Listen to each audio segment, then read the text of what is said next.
What is up, guys? It's Matt. Today we're going to be unboxing the OnePlus 7 Pro. So this is very interesting because we have the OnePlus 7T, and I want to kind of explain in another video why I decided to go with this one, and I want to get you guys' thoughts on it. But that's for another video. Let's get into the specs with this guy. So for the display, we have a 6.67 inch display. It is 1440 by 3120, so full HD display. It is a fluid AMOLED display. It does have a PPI of 516, Gorilla Glass 5, Android 9.0 with the OxygenOS on top of it. No memory card slot. This is the 128GB version, 6GB of RAM. You have those triple lens cameras, 48, 8 megapixel and a 16 megapixel ultra wide. You also have the pop-up camera on here and stereo speakers, no headphone jack, which kind of sucks. USB Type-C. And the crazy thing about this phone, you have a 4,000 milliamp battery, but that's not it has 30 watt warp charging is what they're calling it. So it charges like to full in like 30 minutes. So I'm really excited to see what that's all about. So let's go ahead and get into it. So you've got this OnePlus 7 Pro. Go beyond, pull this thing off, and you have OnePlus 7 Pro on the side, and there's no plastic on this guy. This is the international model for $600, so I thought it was a good deal. So let's see what we got in here. Oh wow. Okay, so they throw in a clear case, so I was gonna buy a case, but I guess this will work.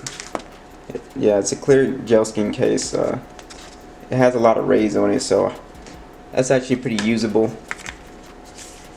Some ejection tool with the paperwork, really nice. And the phone is stuffed in here. Let's put that right here.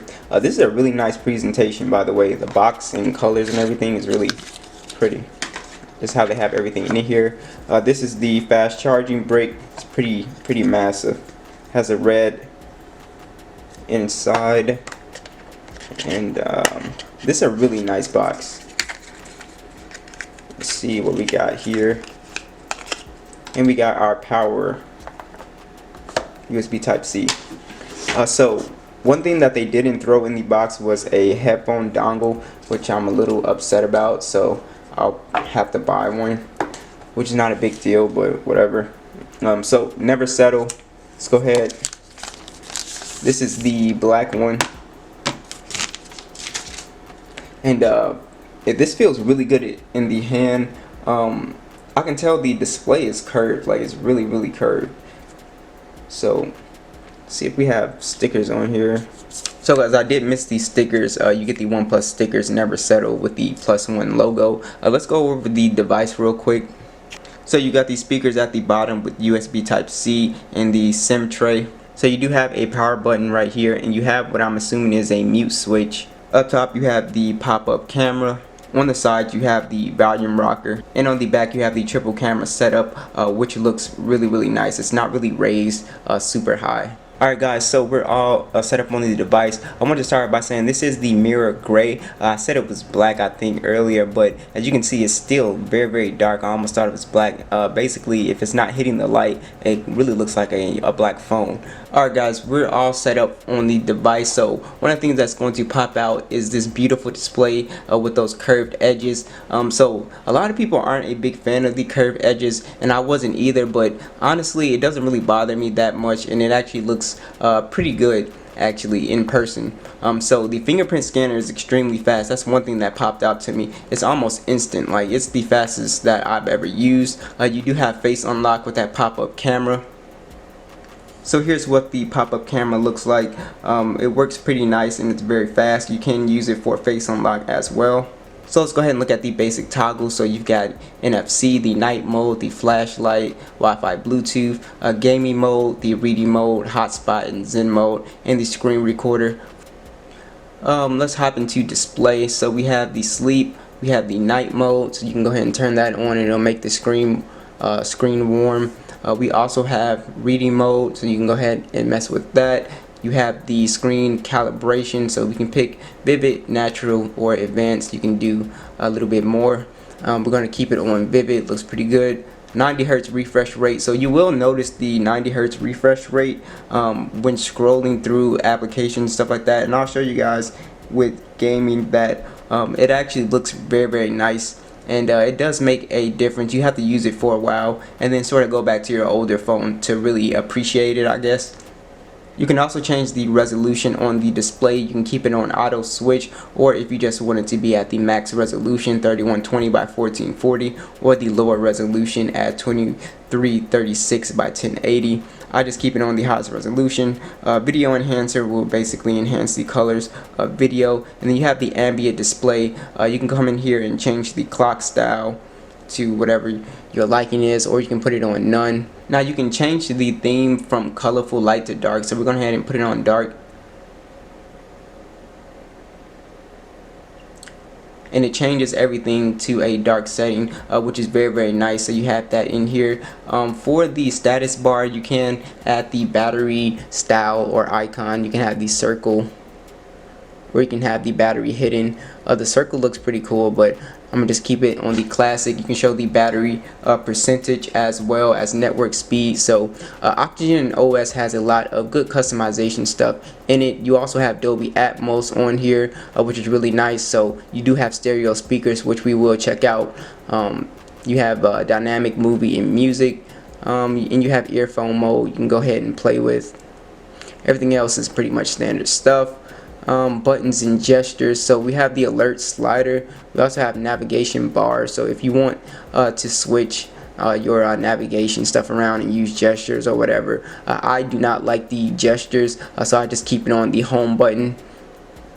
You also have the quick turn on the camera, so you can press the power button twice to get to the camera.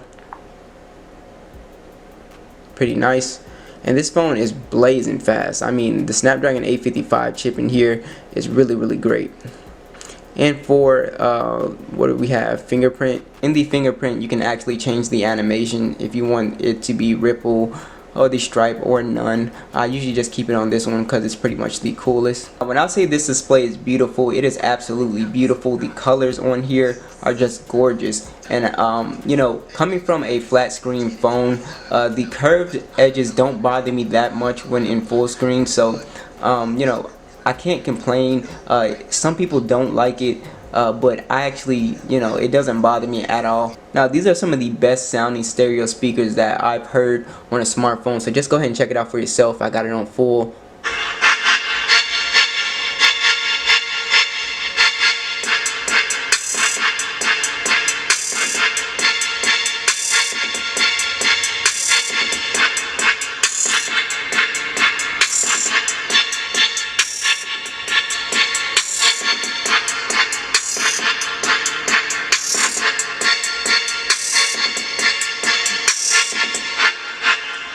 So gaming on this phone is great. I will show you the 90 hertz games in a second, but I've been enjoying just playing emulators on here. The Snapdragon 855 does a great job, and you will enjoy playing games with the screen. It's absolutely beautiful.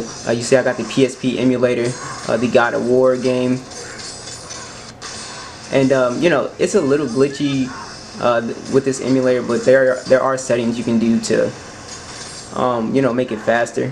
But you know, so far I haven't changed anything, but the controls are kind of hard with this emulator. Touch controls have always been a hard thing. But somebody asked, so this is what it looks like. It's definitely playable, so you'll have no problems playing emulators on this phone at all. You know, it can easily handle it.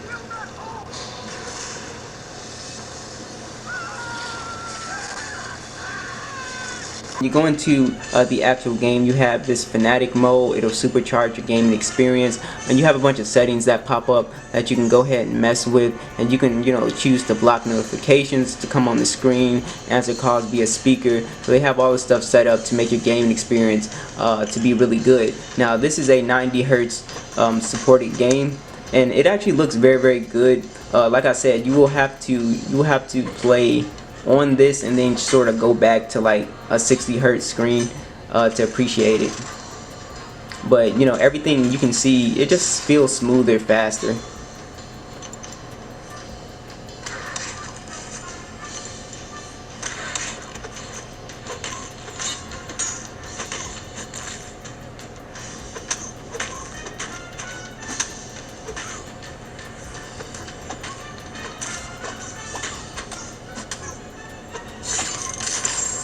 So we're in the camera app, and this is one of my favorite camera apps. It's very smooth, and it's very simple. The UI is very simple. You swipe up to get to all your pro settings, nightscape, portrait, time lapse, panorama, slow motion, and then we can go into the settings, mess with the settings. We have those different lenses. We have the telephoto lens, and we have the ultra wide lens. Here's the ultra wide lens, the telephoto lens. In video, we can shoot in 4K at 60 frames per second, which is really awesome. So absolutely love this camera app. It's just really smooth, works. The nightscape on here works pretty well. You've also got the front facing camera, which takes some pretty great photos. It's very high quality. It's a really good front facing camera. So I'm going to go ahead and show you guys these stills so you guys can check out the images for yourself.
So overall, the OnePlus 7 Pro is actually just a straight up beast. I mean, I couldn't pick at anything on this phone. It's just really beautiful. I guess the one thing you can pick at is that they took the headphone jack out, but most people that are buying these type of, expensive phones are pretty much, prepared for it. But that is one thing that I kind of missed. But the cameras are a beast. The screen is absolutely crazy gorgeous. The design is beautiful, very thin, very light. You have that 30-watt fast charging that will charge your device up in 30 minutes. Really nice full screen display. I mean, this phone just excels. It's just extremely fast, and I just haven't had any problems with this phone. So what do you guys think about the OnePlus 7 Pro? We'll be making another video, some more videos about some of my thoughts with the 7T and compared to this phone. So be sure to stay tuned for that, and I will catch you guys in the next one.